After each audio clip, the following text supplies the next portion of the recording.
제가 오늘 본문 말씀을 다시 읽도록 하겠습니다. 잠언 31장 30절에서 31절 말씀입니다.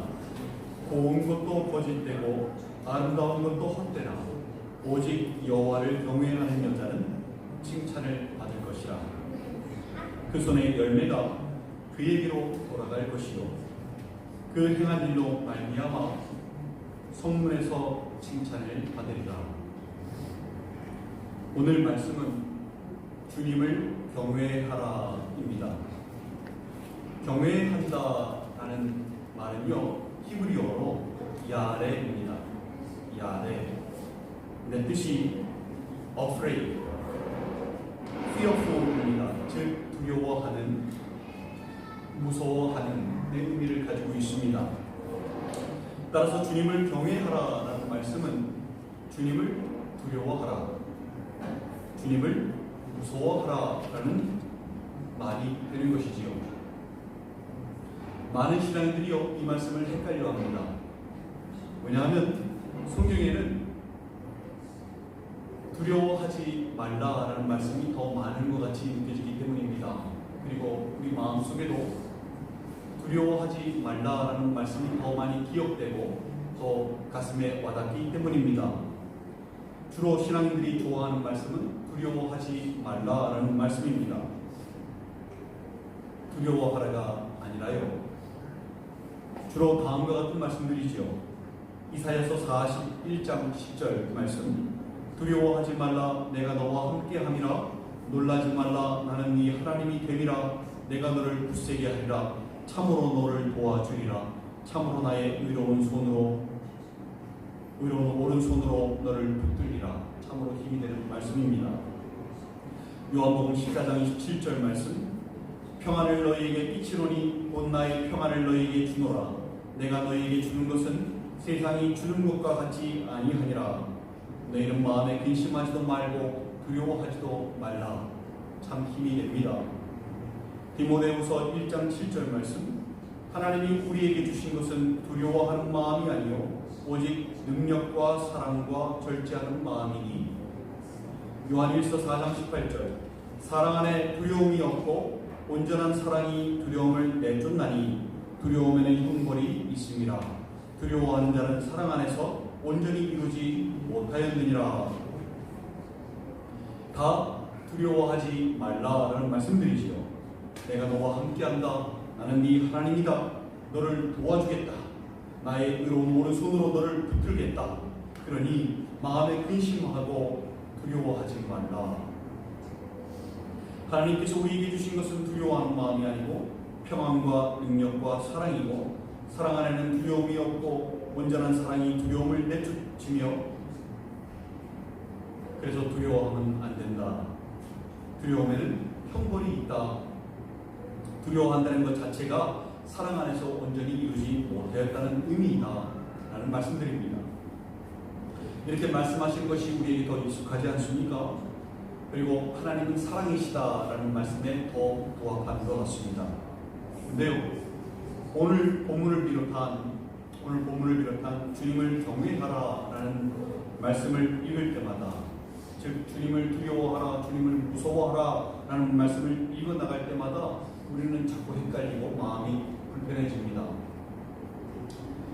그래서 많은 신앙인들이요, 모순까지는 아니라 할지라도 무언가 말씀이 불일치한다는 느낌을 받습니다. 여러분들은 어떠세요? 두려워하지 말라와 두려워하라라는 이 둘의 차이를 잘 이해하고 계십니까? 잘 극복하고 계십니까? 이 둘의 차이를 반드시 이해하셔야 합니다. 그래야 말씀을 읽을 때 더 감동하며 말씀을 읽을 수 있고요, 나에게 주시는 말씀대로 살아갈 수 있습니다. 이 둘의 차이를 잘 이해하려면요, 마태복음 10장 28절을 봐야 합니다. 거기에는요, 주님께서 두려워하지 말라 라고도 말씀하셨고 두려워하라 라고도 말씀하셨습니다. 그러니까 한 말씀 안에 두려워하지 말라와 두려워하라가 둘 다 들어가 있는 것입니다. 제가 읽겠습니다. 몸은 죽여도 영혼은 능히 죽이지 못하는 자들을 두려워하지 말고 오직 몸과 영혼을 능히 지옥에 멸하실 수 있는 일을 두려워하라. 무엇을 두려워하지 말라고 말씀하십니까? 몸은 죽여도 영혼은 능히 죽이지 못하는 자들을 두려워하지 말라라고 말씀하십니다. 무엇을 두려워하라고 말씀하십니까? 몸과 영혼을 능히 지옥에 멸하실 수 있는 일을 두려워하라라고 말씀합니다. 이 말씀으로요, 우리는 두려움에 두 가지가 있다는 사실을 알게 됩니다. 하나는 환난과 박해와 환경과 사람을, 즉 눈에 보이는 것을 두려워하는 세상적인 두려움과, 다른 하나는 주님과 멀어지는 것에 대한 두려움, 이 두 가지 두려움이 있다는 것을 발견하게 됩니다. 여러분, 세상적인 두려움은요, 주님 말씀하셨듯이 두려워하지 말아야 합니다.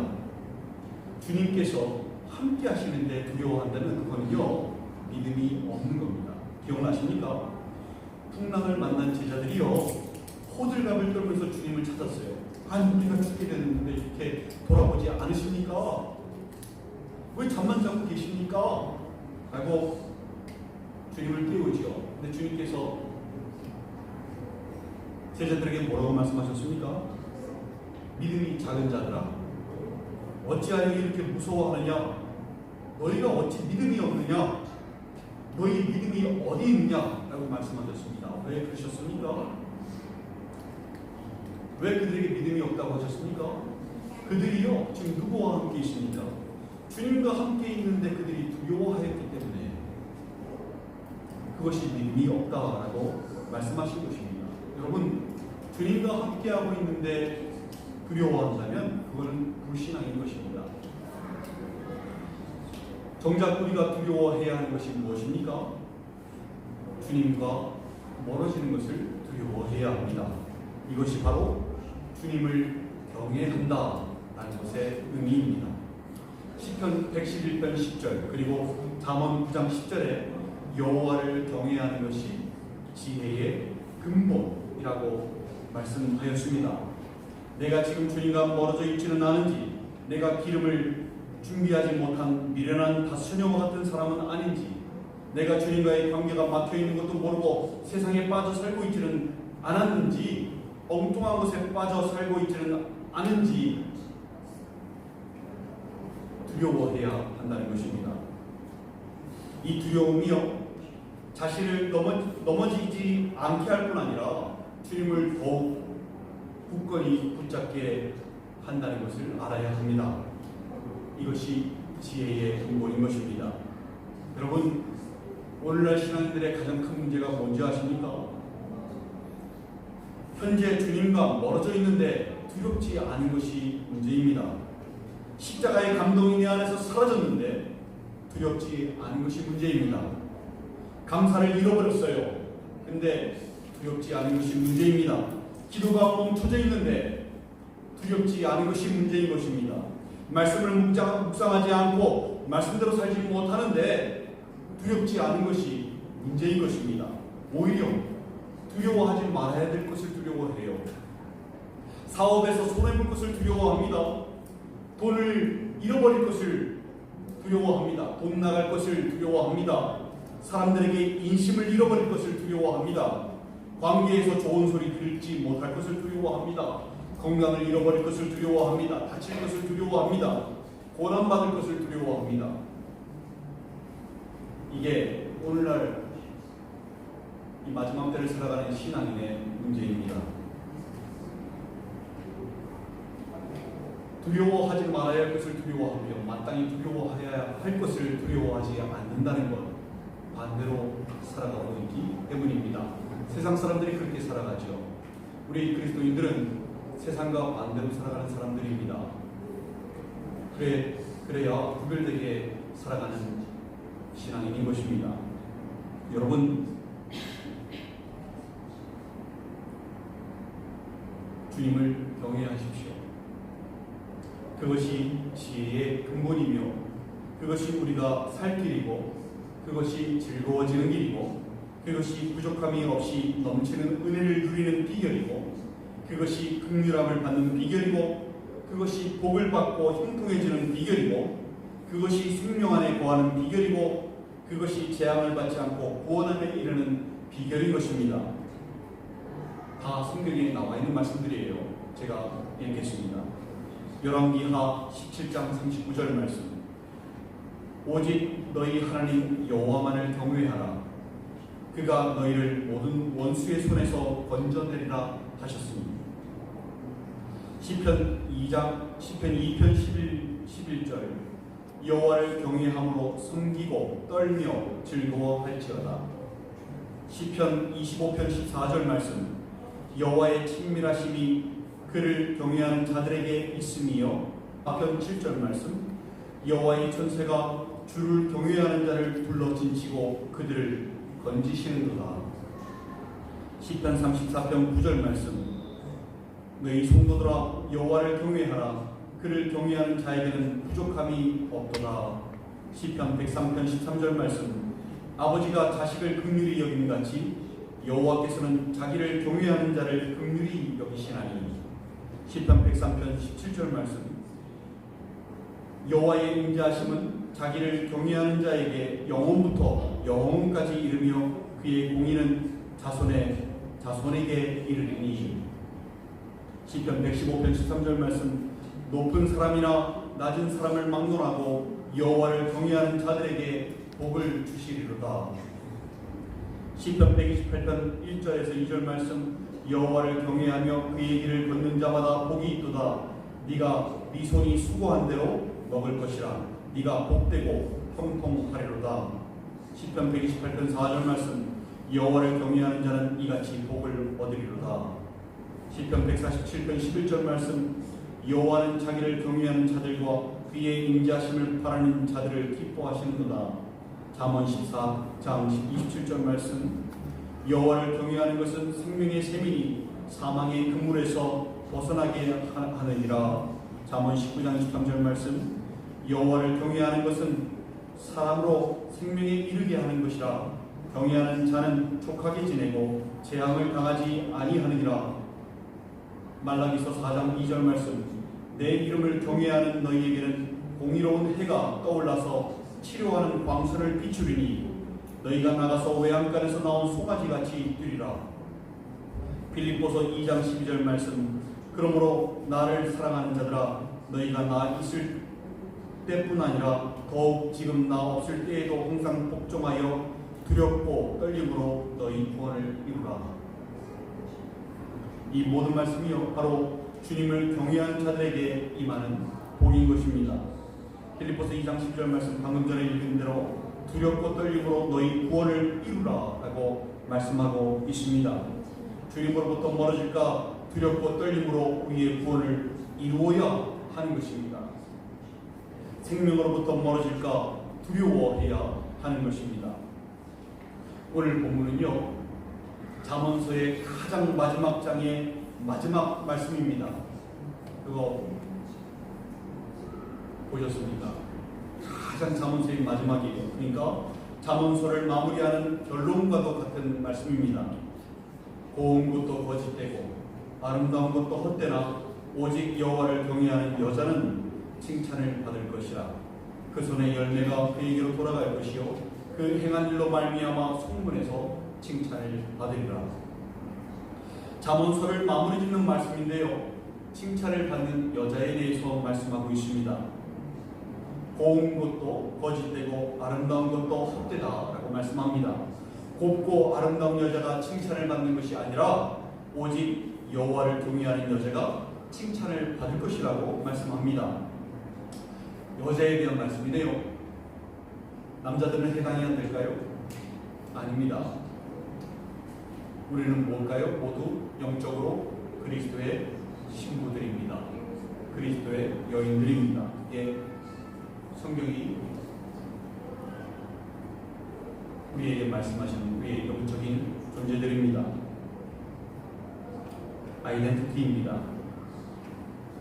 영적으로 주님의 다시 오심을 기다리며 혼인잔치를 준비하는 여인들입니다. 기억나십니까? 마태복음 25장에서요, 주님께서는 열 처녀 비유를 통해서 여분의 기름을 준비한 슬기로운 5처녀와 여분의 기름을 준비하지 못한 미련한 5처녀를 말씀하시면서 마지막 혼인잔치를 맞이하는 신앙인의 모습에 2가지 모습이 있음을 말씀하셨습니다. 혼인잔치에 들어갈 수 있는 여인들이 누구였죠? 여분의 기름을 준비한 슬기로운 5처녀였습니다. 이들이 바로 주님을 경외하는 자들입니다. 왜 슬기롭다고 말씀할까요? 여호와를, 주님을 경외하기 때문입니다. 아까 주님을 경외하는 것이 지혜의 근본이라고 했죠. 그래서 슬기로운 것입니다. 신랑을 맞이하는 이 수가요, 이들에게는 가장 중요하고 가장 큰 일이었어요. 그래서 신랑을 맞이하지 못하면 안 된다는 두려움이 그들에게는 있었습니다. 그래서 늘 여분의 기름이 있을까 체크하고 또 체크해서 기름이 조금 있어도요, 늘 여분의 기름을 충분히 갖다 놓는 존재들이 바로 그들이었습니다. 늘 체크했던 주님을 경외하는 사람들입니다. 미련한 5처녀는 여분의 기름을 준비하지 못했지요. 그 이유를 어디서 찾을 수 있을까요? 그 이유는 그들이 바로 주님을 경외하지 않았다는 것에서 찾을 수 있습니다. 신랑을 맞지 못할 것을 두려워하는 여인이라면 여분의 기름을 준비하지 않을 수 없기 때문입니다. 여러분, 주님께 칭찬을 받는 사람은 이렇게 주님을 경외하는 자들입니다. 주님을 경외하는 자들이 마지막 심판을 대비할 수 있습니다. 혼인잔치에 들어갈 것을 준비하는 사람들입니다. 31절에 보면 어떻게 이들이 칭찬을 받는지에 대해서 말씀을 해요. 그 손의 열매가 그에게로 돌아갈 것이요, 그 행한 일로 말미암아 성문에서 칭찬을 받으리라 라고 말씀합니다. 주님을 경외하며 이 땅 가운데서 주의 말씀대로 살아가는 사람들이 마지막 때에 주님께 열매를 보여드릴 때가 오는데, 그 열매가 없는 자들은 미련한 5처녀처럼 성문에서 외면을 당해요. 근데 그 열매가 있는 사람들은 슬기로운 5처녀처럼 성문에서 칭찬을 받게 되는 것입니다. 주님께 보여드릴 열매와 상급이었지요. 주님 것이라고 가져온 건데, 주님께서는 그 열매와 상급을 어떻게 하십니까? 그 손의 열매가 그에게로 돌아갈 것이요. 누구에게요? 고스란히 가져온 사람에게 다시 되돌려 주시는 것입니다. 이것이 바로 마태복음 6장 20절에서 말씀하신 오직 너희를 위하여 보물을 하늘에 쌓아두라 라는 것의 의미가 됩니다. 이 땅을 살아가면서 주님 앞에 보여드릴 열매들, 상급들, 이 모든 것은요, 다 우리가 누리게 되는 보물들이고 상급들인 것입니다. 주님께서는 그 모든 것을 우리에게 다 되돌려 주십니다. 이게 주님께는 당연한 이치입니다. 주님께서 말씀하신 달란트 비유 기억나십니까? 5달란트 받은 자, 2달란트 받아서 2달란트 남긴 자, 5달란트 받아서 5달란트 남긴 자, 이들에게 각각 어떻게 했습니까? 그대로 다 돌려줬어요. 다 너희 거야 라고 되돌려 주셨습니다. 사업하라고 주신 자본인데 원금 해수고 뭐고 간에 그대로 열매와 상급을 되돌려 주시는 것입니다. 주님께는 다 되돌려 주시는 것이 당연한 이치입니다. 기억나십니까? 주인이 돌아오겠다고 한 시각이 자꾸 늦어져요. 그래서 새벽이 다가오고 이러는데 착하고 충성된 종이 있습니다. 그는 주인을 기다리면서 주인이 늦어짐에도 불구하고 잠들지 않고 허리에서 허리띠를 빼지 않고 손에 등불을 들고 문 앞에서 주인을 오기를 기다리고 있는 종입니다. 주인이 노크했을 때에 바로 문을 열어줄 준비를 하고 있는 착하고 충성된 종입니다. 이 종에게 주인이 되돌아와서 어떻게 하신다고 말씀하십니까? 주인이요, 오히려 본인이 허리띠를 띠고 종을 안 치고 수종을 든다 그럽니다. 주인이. 우리는 이해할 수 없는데 주님께는 그것이 당연한 이치인 것입니다. 그 상급대로, 그대로 얹어서 되돌려주시는 것이 우리 주님께는 당연한 이치인 것입니다. 믿음의 선한 싸움을 싸우고 주님 앞으로 가는 자들에게 의의 면류관, 금면류관, 영광의 면류관, 바로 스테파노스를 씌워주신다고 하셨지요. 그 면류관 사실 누가 써야 되는 면류관입니까? 이미 승리하신 주님께서 쓰시는 영광의 면류관, 승리의 면류관 아닙니까? 근데 그 면류관을 우리에게 씌워주신다고 하세요. 이게 말이 됩니까? 이해할 수 없죠. 근데 주님께는 당연한 이치인 것입니다. 그 모든 것을 우리에게 되돌려 주시는 것입니다. 사랑하는 지체 여러분, 어떻게 살아야 하겠습니까? 두려워하지 말아야 할 것을 두려워하지 마십시오. 마땅히 두려워해야 할 것을 두려워하십시오. 우리가 두려워해야 하는 것은 세상적인 것이 아닙니다. 돈을 벌지 못하고 잘 먹고 잘 살지 못하는 것을 두려워해서는 안 됩니다. 건강을 잃고 다치고 고난받는 것을 두려워해서는 안 됩니다.